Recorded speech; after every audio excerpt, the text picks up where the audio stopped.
happening. Welcome to the show as always, man. We're thrilled that you guys are here. It's just like, I feel like the adults are here. You know, Kenny is doing whatever. The adults are here. We can actually have a conversation.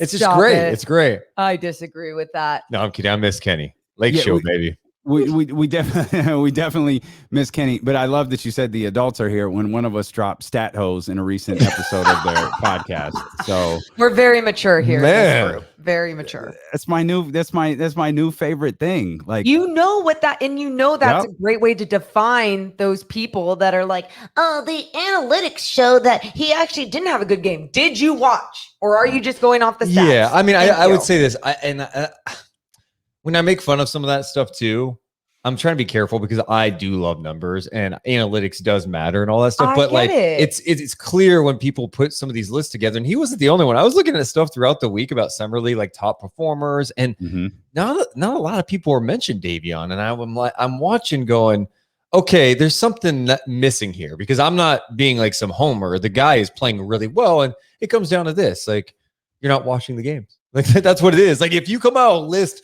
of the 13 best players from Summer League and Davion doesn't get a mention, it's clear to me you didn't watch any games. And that's fine, but like just be transparent about it. I thought Louis the King played really well through the course of Summer League also, not just in that championship game. I thought he had a good Summer League overall. Yeah, I mean, I agree with that as well. I think with him, because he's more seen as like, oh, he's probably going to play in the G League, or, you know. Yeah, you're right. It's not sexy to be like, hey, let me put Louis King as one of the top 13. We got to put Jalen in there. We got to put Şengün and all those guys, like, deserving for sure. But yeah, Louis King, I thought played pretty well during the Summer League. And then Davion, I know the numbers don't always jump off the page at you with all the games, but his defensive capabilities, it's crazy. Like I asked Bobby Jackson about it today. I'm like, do you think he can do that like day one in the NBA? And he goes, well, what do you think?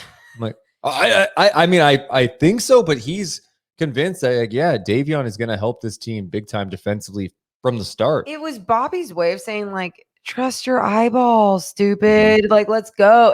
I think that's with a lot of people in Sacramento.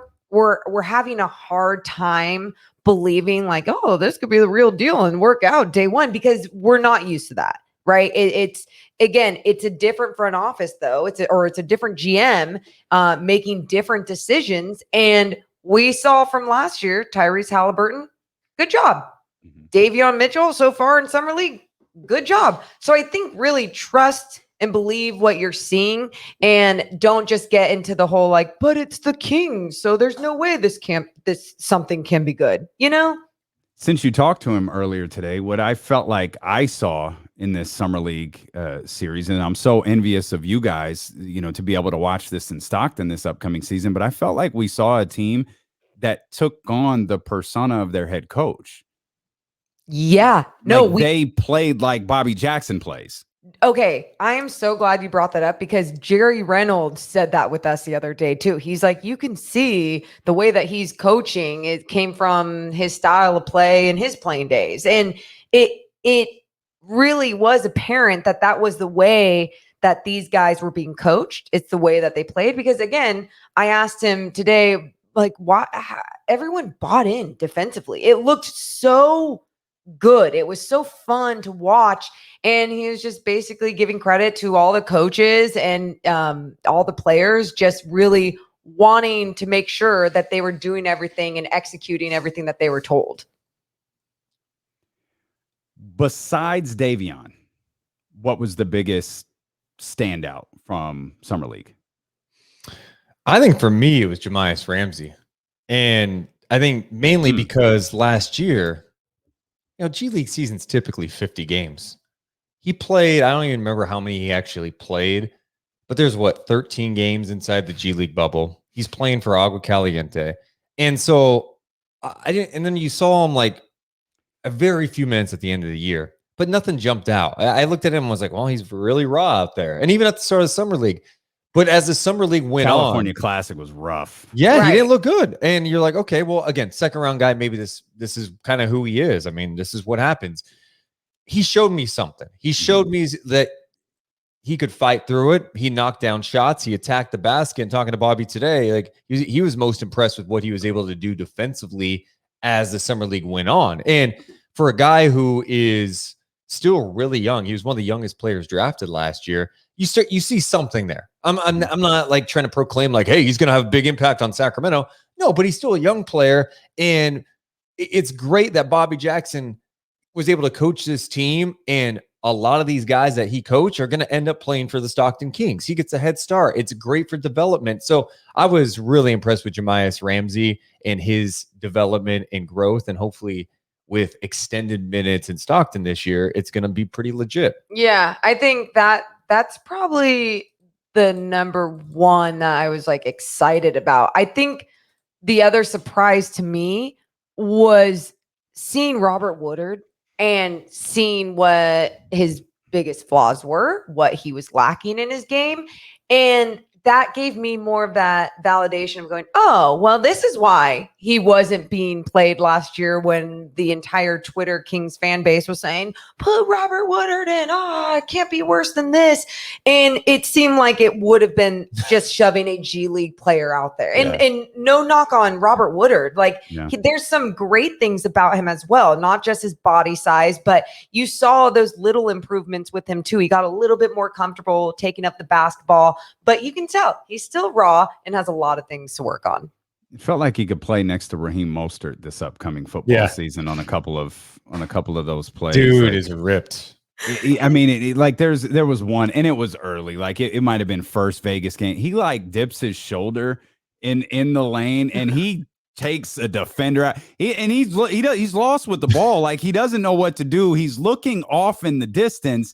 And it just, of course, gets the whistle and the charge call, and you're just looking at it like, oh, that's tough. Yeah. No, that's it is. I mean, it's tough too, because you have to take a step back with all these guys sometimes and go, this is why you play the summer league. It's not just like, hey, we're trying to see if this guy can be on our roster next year. It's like, no, we need our young guys to get minutes, because there was no summer league last year and there was no G League season. So, we can talk all day long about all the big impact rookies from last year, from Halliburton to LaMelo to Anthony Edwards. There's some pretty talented rookies, but for those who need more of like, hey, we just need reps, we need to get minutes, to not have that, there's so many young players who were set back last year, who weren't able to get in and get in the rotation, that needed huge developmental opportunities. They didn't get any of that. So like Woodard, he is so raw.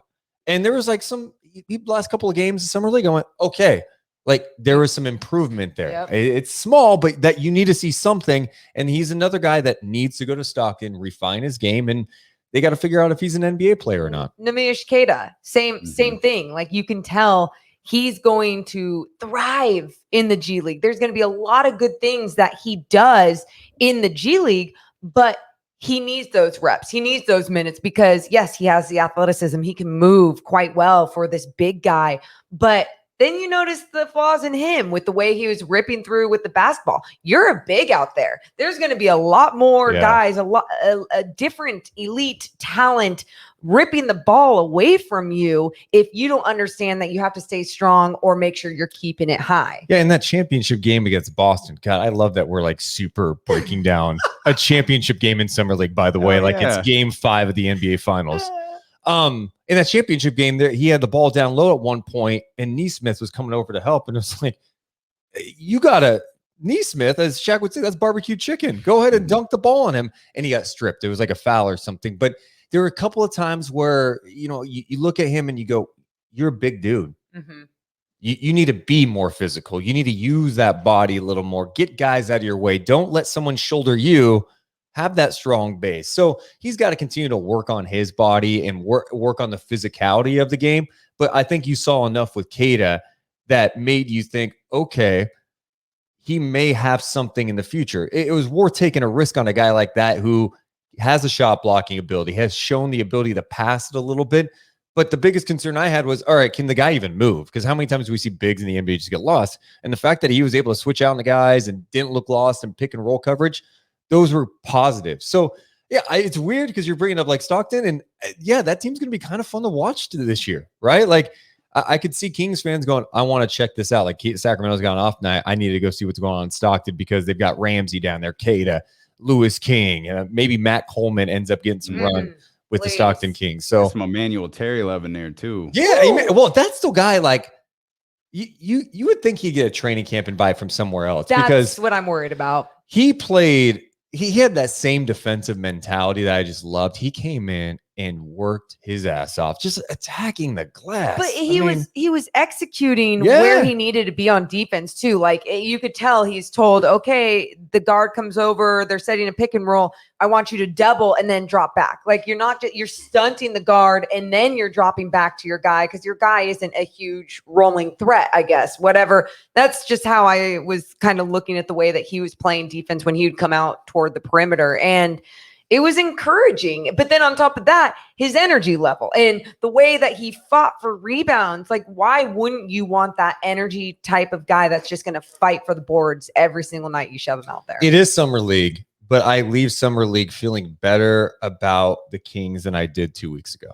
And I think that mainly that's because of Davion, where like you saw some of the highlights from college, you saw what he was able to do, you heard about the work ethic, but seeing what he did to Peyton Pro-Am Pritchard was pretty remarkable. No, I mean, this guy was dominating the Summer League. He dips out to go in the Pro-Am, drops a 90-point plus game and a 50-plus point game. Like, he was playing some good basketball.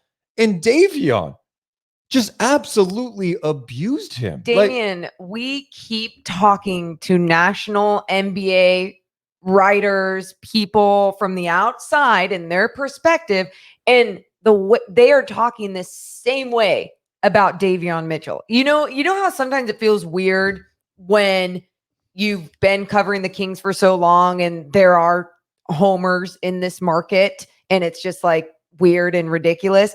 And then talking about Davion with so much excitement, we're not sitting here acting like he's the piece that they need to make the playoffs. No. Kings could be. King standards Sacramento standards are, hey, you had the worst defense in the league last year. It can't get any worse. And with seeing someone like Davion, it's only going to get better. Like that right there alone, seeing that shift is a very positive thing for Sacramento. I want to stay with Davion for a second. You're listening to D'Lo and Casey on ESPN 1320 KIFM West Sacramento, KRXQ HD2 Sacramento, and Odyssey Station, and driven by Lashers, Elk Grove Dodge. I'm Damien Barling. Kenny Caraway is off this week. Kyle Matson will join us here in just a little bit. Deuce and Mo are with us here. Deuce and Mo, not only of the famous Deuce and Mo podcast, but also the Stockton Kings play-by-play and color analyst. And there's a note I want to ask you about Stockton as well. But as far as Davion goes, you mentioned this a minute ago in your conversation with Bobby Jackson. You talked about, Morgan, trust your eyes, trust what you see. Can Davion, we've talked about what we've seen in the Summer League. Can it transfer over? Can Davion really be a single person catalyst to take this team, who was the worst defensive team in the league last year, to something at least somewhat more respectable? Do you believe in culture changing guys? Absolutely. That is what he is at the age of 22, right? He's an older rookie.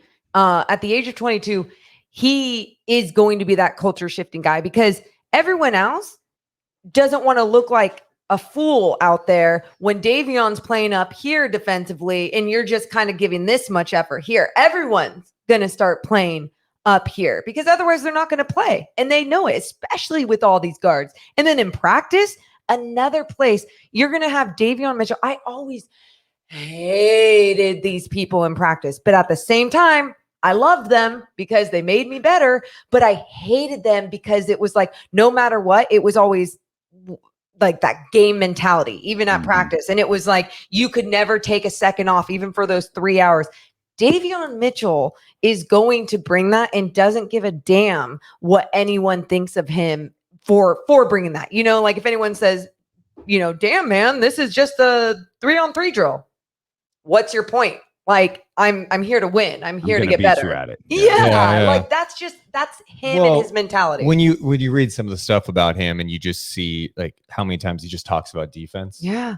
And then even like interview, I know it's interviews, but like he just seems different. I'll say that. Like, he seems different when he's being talked to. He's talking about things. He's like, yeah, I just got to work on that. I got to pass the ball better. I got to set my teammates up.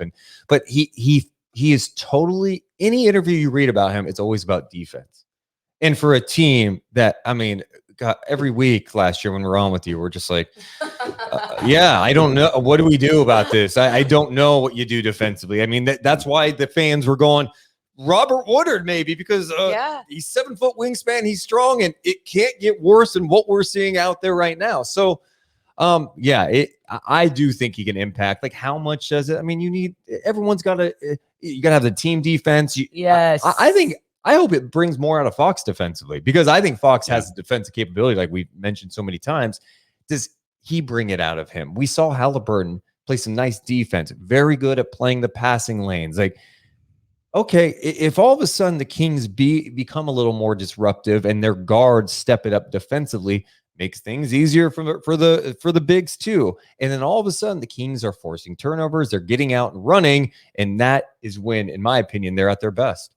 How much of Davion and Tyrese being good defensively can actually take pressure off of De'Aaron Fox rather than, I mean, I absolutely believe De'Aaron can be a better defender. And I know Doug Christie has long spoken about how he believes De'Aaron Fox can be an elite defender in the league, but De'Aaron Fox has to do so much out there on the floor. How much of having Davion out there or having Tyrese or having a magic combination of the two of them out there can just take pressure off of De'Aaron on the defensive end?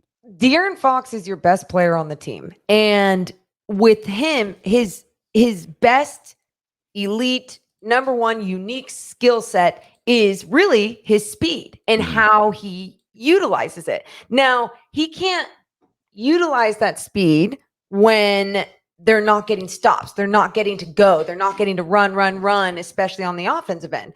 You put that defensive pressure on Tyrese Halliburton and Davion Mitchell and what they will add there. They will, I mean, my whole point to that is they will take off so much pressure off of De'Aaron Fox, because them being in the passing lanes, them getting up on the guards, being up on the perimeter will allow and help De'Aaron to utilize his best skill sets, and that's running in this game.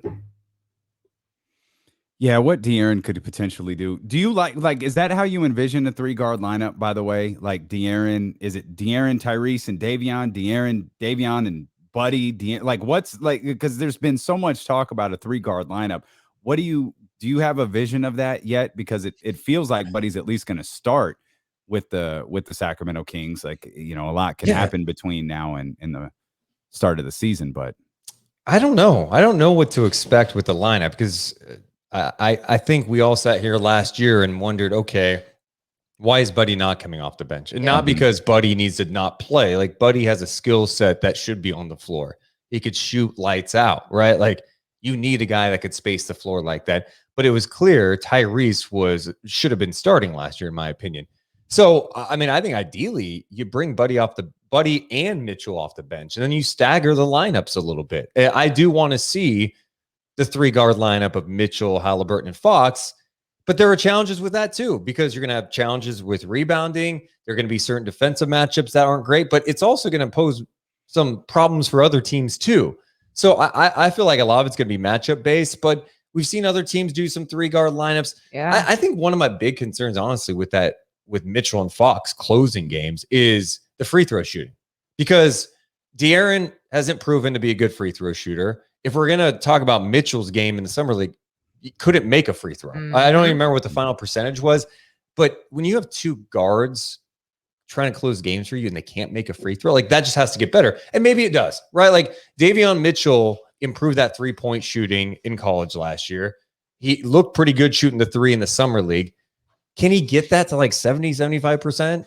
Like, that's not great either, but if both guys can get to like over 75% closing in on that 80 mark, you feel a lot better. But man, if you're trying to close games, it's a close game, and you've got those 2 guys in attack mode with the ball in their hands, they're going to the free throw line, and it's clank, clank, clank. That's terrible. Damien, I'm also kind of like, nothing has been working with this roster. I know there's been those adjustments, but things have not been working even in Sacramento for a long time. So the idea of having that 3-guard lineup, a smaller 3-guard lineup, and you have 100 bigs. So who do you choose from to put in there? Who's going to, like, where's Harrison Barnes going to play? All of that. I'm excited for the change, where usually I would be a little bit fearful, but I'm excited and hopeful for the change. I don't know if the change is really going to make the difference that I'm hoping it does, but at the same time, like, something's broke, so fix it. Do you think De'Aaron has hit his ceiling? Oh, I don't. As a player? No. I mean, because we did right there with the free throw shooting. If he can improve that, that's going to unlock even more for him. And it's great. Look, it's an interesting time for De'Aaron because it's a thing that players get this rap now, right? Devin Booker had it in Phoenix. Cat has it in Minnesota, where you put up numbers and you're on a losing team. De'Aaron, he had a great year last year. He put up some monster numbers. He had some amazing fourth quarters. And I think he's got that work ethic that he can take it to just another level.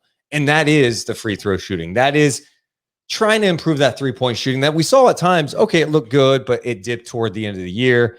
And then it is defensively. So I still think there is room for him to take his game to another level. And some of that too is like as a playmaker, right? Like, can you set up your teammates a little better?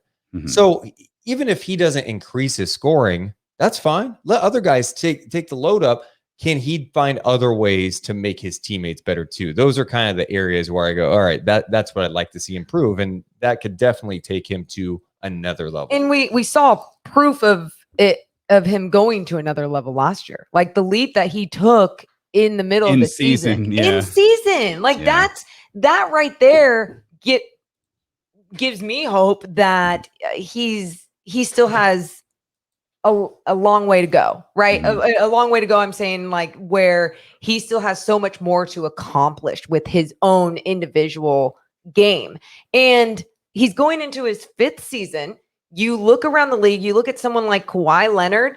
He didn't start putting up those big numbers and becoming Kawhi Leonard until his 5th year in the league. So for some guys, they just develop differently. For some guys, it's because of the organization they're with. Sometimes it's just the system that they're in. So I think he's starting to figure out his identity a little bit more as a player, but also understanding that he can keep adding more and more to it, which makes him, so exciting. And he can be an elite point guard in this league. You brought up the organization, which is it's such a great point. I want to Kyle Matson is here. I think he was excited to see you guys. So yes, he jumped on a little early. Let's bring Kyle Matson into the conversation. What's up, Kyle? Hey guys, how's it going? Great, man. Great. Good to see you. I'm so excited to see you guys. Dude. That's literally, I got all my stuff done and I got in here. I was like, I need to jump in early. I'm glad you're here, man. I was expecting to come in at the break. And get to chat then. I wasn't really prepared to jump on now, but that's fine. What do you mean prepared? We're just talking. Just get in here. Yeah, it's the same. It's the same, except less cussing, right? Yeah, exactly the same. And what Kyle doesn't know is we actually hold Deuce and Mo hostage for a very, very long time. Mm-hmm. We don't let them them break this, despite the fact that they do like 10 live podcasts a week. So that's only a slight exaggeration. You mentioned the organizations though, Morgan, when I asked you about the growth of De'Aaron Fox, and that's kind of how we started this show. Because James Ham said something to us yesterday. Kyle asked James about whether, De'Aaron Fox could be the guy on a championship caliber team. And, James gave the answer about how he's too, like, he's not at his peak yet. Like he hasn't hit that ceiling as we just talked about. He's still got so much more growth to do. And he mentioned how the trajectory of De'Aaron Fox and Russell Westbrook are really, really similar. And I thought back to Russell Westbrook's best chance to win an NBA championship. It was with the Oklahoma City Thunder. Like that was far and away his best chance to win a title.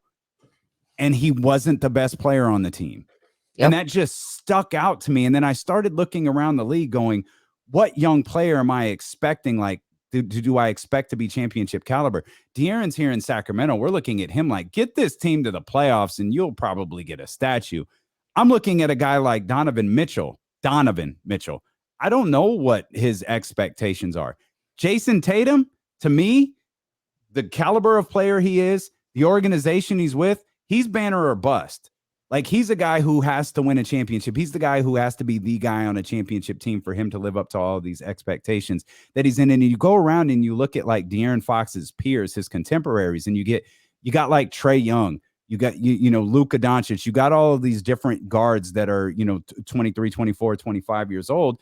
And then I'm brought to Colin Sexton. Like, Colin Sexton's the only other really good guard who's on a really bad team in the league. Yeah. And I was like, De'Aaron's comp is Colin Sexton because of the teams that they're on. Yeah. I mean, you need multiple guys to win. You just consistently. And that's where you're at. Like, no, De'Aaron can't do it by himself. And, as much as we like Tyrese Halliburton and as much as everyone's intrigued with Davion Mitchell right now, you need one of those guys to be really, really, really good. I mean, you look at Portland. Someone brought this up to, I think it was Jerry the other day, Jerry Reynolds, talking about Portland. He's like, they've had Dame and CJ for years. Those are two, obviously Dame's a really elite player, and then CJ's really, really good. And they've only been able to get to a certain level. You guys look at Milwaukee. Like, look at that. You look at someone like Giannis, who is obviously this incredible player, right? Like, he can be the best player on a team, but you still needed pieces like Drew Holiday and Chris Middleton, that tier of quality player you needed next to him to get to that next level. It's not a super team, but you do need those pieces. And with De'Aaron Fox, I'm not saying he's going to be a Giannis, but you can really elevate his game by putting the correct, really good pieces. Now, how do you do it? That's the question. Like, how do you? It's going to come be a trade, and hope. You talk about the draft so much, but like, I mean, the Kings better hope they're not picking in the top 10 next year, right? Like. So, and it's funny. That's a challenge. Like, you said De'Aaron, like, oh, he's not a Giannis, but can he be this? Like, for me, Tatum is the guy who's knocking on that proverbial VIP door that only has Steph and Giannis and LeBron and Kevin Durant. Like, there's no one else in that VIP room. To me, the guy who, and I know everybody loves Luka Doncic, but for me, the guy who could knock on that door and get into that level is Jason Tatum. And I don't know why I'm so fixated on Jason Tatum today. I love Jason Tatum. I love his game. Really I like that. Thanks, Kyle. Hey, Kyle, he's really good. He's good at basketball. That's my No, he is. And that's why it's your fascination with him or whatever, Davion, like, I am so with you there. And you're right. Like, his standards, because he is in this organization, this historical organization, it's banner or bust. Yeah. Did you want to jump in there, Kyle? You really hit us with that remark about Jason Tatum being good. I also think Giannis is good. Well, good. Players. Yeah. Good. No, I do think though Giannis is unique, and Mo, I think you were kind of getting at this. Giannis is unique in that Drew Holiday and Chris Middleton are the caliber of player that can help him get to a title. I don't know if there are other players in the league like that. I don't know if you put Drew Holiday and Chris Middleton next to Steph Curry, like, that's not a title team. I'm with you on that. Yes. So that's where, when you talk about De'Aaron Fox, I think his ceiling is probably in that range where he needs another all-star caliber player next to him. Yeah, and who's that going to be? Like, that's why I think that's so much why we've been so obsessed with, like, all right, you're taking these big swings as Kyle's internet went out. That's fine. Can I point something out for the people that are watching? Like, look at the podcast. Look at the podcast up in the corner. Deuce and Mo podcast. Look at little old radio show in Sacramento, California. Take a look at the guy in the storage closet in San Francisco. Everybody talks about big markets. Take a look at the podcast here, and then the storage closet. Look at that view. God. Wow. He's got a window. You're just showing off now. I like those blinds circa 1992. Like, really. The best part of this is a window just to another office. Yes. And then outside that is a window to the outside. Wait, can I just say, I was truly expecting this, like, view of the city. I was like, okay, let's see this. I can't wait to see Market Street. Let's see this view. Oh, no. Okay. No, don't let anybody tell you. There's Dan Dibley's office. Oh my God. Do you think De'Aaron plays more at the 2 this year?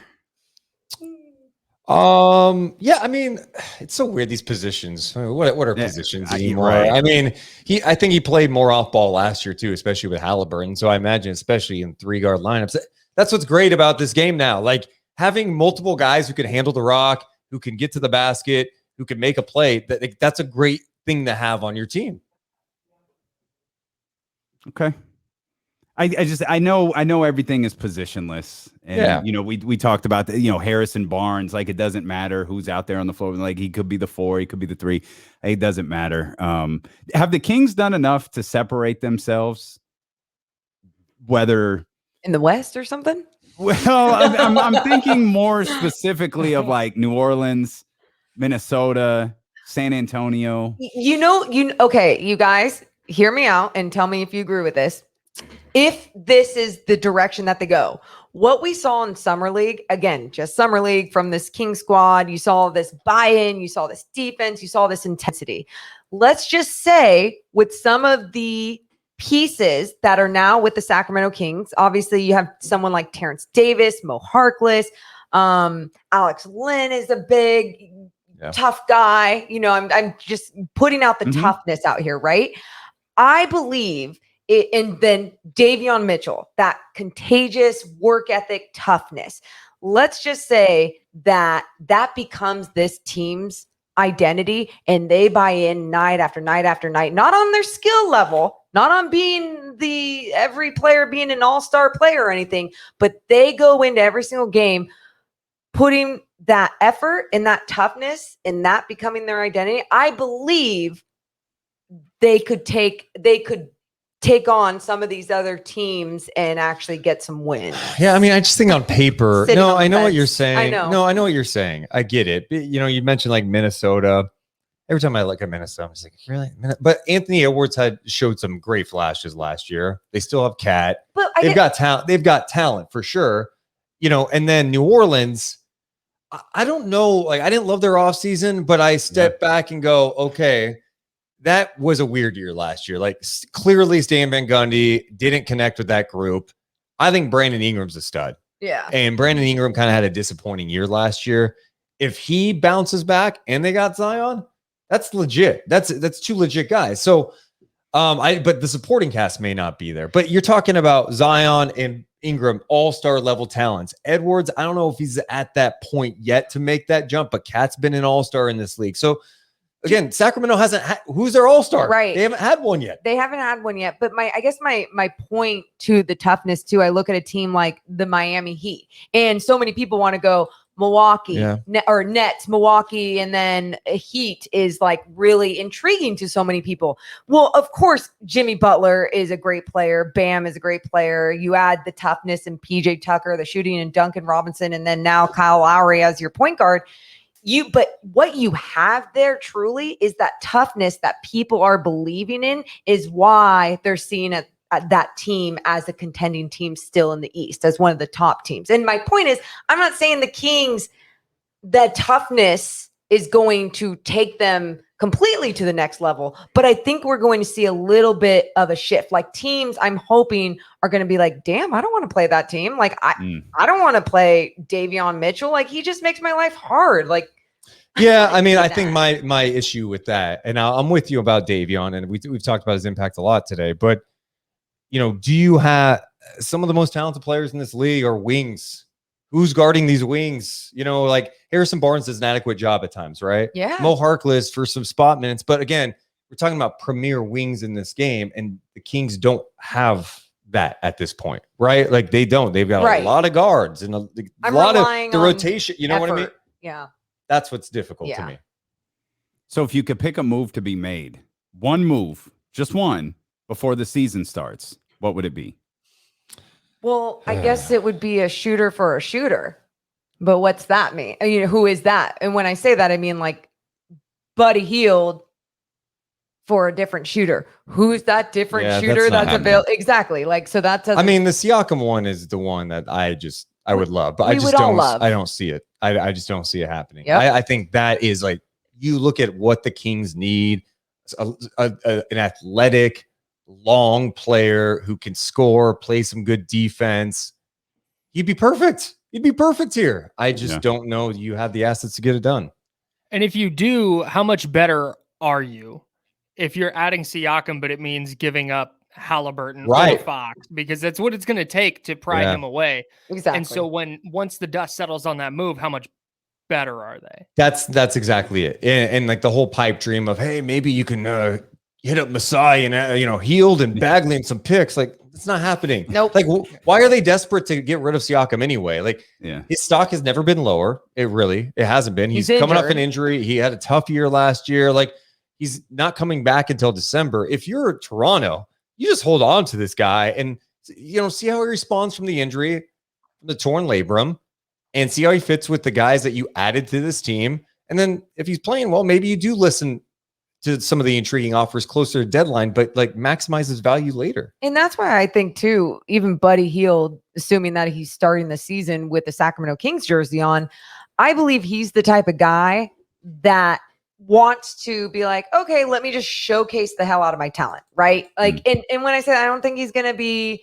I think he understands as he gets older and older that still means team basketball, because when you just get yours, people shy away from that. They want to make sure that you can be a team player, especially if you're going to be on a losing team. You know what I mean? So for him, I'm hoping that we just get one of the best Buddy Hields that we get, especially on that defensive end, because you see when he puts forth that effort on that end of the floor, good things happen. What are you guys going to do the next couple of weeks? We got a lot planned, man. It doesn't stop. You know what? I don't care if it's going to be a slower. Yeah. I mean, we had Chris Haynes, Bobby Jackson today. We have Sharif Abdur-Rahim next week, the president of the G League. Tisha Penichero coming on the podcast. Benjamin Button. Yes. She and then backwards. Deuce said I could have a vacation in September. So maybe. Yeah, was that before or after he hit you in the head? Thank you. Thank you. And then our HR department, I guess Deuce is the head of the HR department. So he's a physical podcaster. I just get animated. I'm animated. Very impressive. And we could have one more. I can't even say who it is. There's a potential as a big guest that we're potentially recording Sunday. I feel good about it. Okay. They hit us up. So no, I think a lot of what's coming up on the Deuce and Mo podcast. Well, hopefully there's some big news that breaks, but we're gonna have plenty of conversations coming up with cool people. It's Kyle Madsen. That is a great tease. I'm like, wait, who is it? That's a good I'm one. locked in. I can't wait. It would be probably one of the biggest guests we've ever had on the podcast. If it happens. It's going. Okay. He feels good about it. I'm coming on, guys. I'll come on. Yes. Fine. Okay. There we go. It's Kyle Madsen's going to be on the show. You spoiled it. You're going to react to 49ers Chargers preseason game there. Oh, Is there a non-basketball story you guys are excited about? Like, is there something outside of the world of the Kings that you're like, oh, this is good stuff right here? I love that I'm shaking my head. I guess for me, it's just 49ers football. It's what we're seeing from Trey Lance. It's like the excitement of knowing, like, hey, when Jimmy Garoppolo has another knee injury, at least there's something to back him up. Jesus. Okay, little mean. I mean, how about like maybe he just gets off to a. I mean, he may not win the job. Shanahan's talking about it today. Shanahan's like, oh, it's kind of an open competition. That's intriguing to me. I think the San Francisco Giants too. Like just seeing, okay, this season has been improbable. Mm-hmm. It's crazy. Like the fact that it'd be one thing. It's like, hey, they're above 500. No one would have thought that. But for them to continue playing at this level and how they've kind of pieced it together, it's this combination, just such a weird combination of players. And then you've got Brandon Crawford, who looked like dead at some points in the last couple of years, and now he's having this monster year, gets an extension. It's crazy. It's absolutely insane. So I think it's going to be intriguing to see what they do come playoff time, if they can make like a legit run, because it would be one of the better stories that it really sports the last few years. Well, you won't have to fill time for too long. The first preseason game is like 7 weeks away or something like that, which means training camp isn't that far away, which means we're going to be diving headfirst into a brand new Kings season not very long from now. So will you let Morgan have a vacation? Thank you. I'm all I'm asking is like, what's that first preseason game? Kings Suns? The fourth. Kings Suns? I think. Davion about to shut down Chris Paul? Or Devin Booker? And Devin Booker at the same time. Yes. Good. At the same time. And campaign. They're all at done. The same time. Sure. And you know what? He's going to guard DeAndre Ayton because he could pretty much do everything out there. They don't even bring the rest of the roster. They just say, Thank you. Vivek's dream of 1-on-4 basketball is finally going to work. And There you go. that seems like the appropriate place to end.